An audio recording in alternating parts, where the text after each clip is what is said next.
На заре моих дней, о южные горы, оторвут от вас.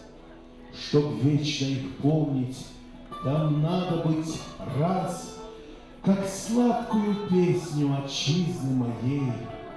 Люблю я Кавказ.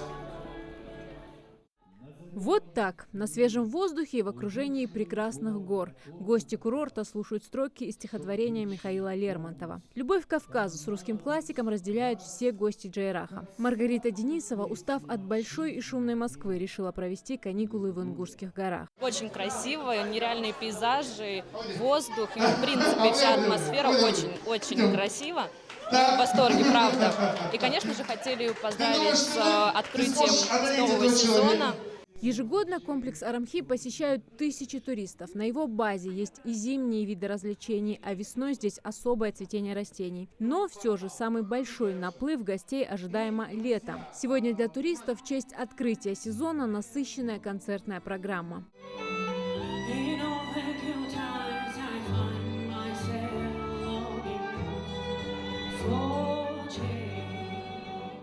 Ценители прекрасного смогли полюбоваться работами талантливых художников и рукодельниц Ингушетии. Национальная тематика прослеживается везде. Больше всего Ингушетия привлекает туристов своим колоритом. Здесь же желающие смогли поучаствовать в мастер-классах. Ты знаешь, когда открылся вообще курорт Арамхи?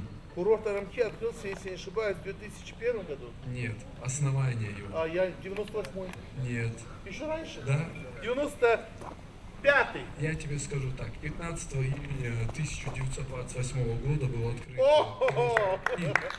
Так что 1928 год, да. то есть через 4 дня ему исполнится 94 года. А это уже вторая часть праздника, но не менее важная. Ведь теперь на территории курорта появились новые гостевые дома. Красиво, чисто, экологично. Ну и куда же без истории. Возвели новый туристический комплекс на том месте, где раньше был старый Арамхи. Постарались максимально сохранить то, что осталось от старого курорта, все-таки это наследие от предков.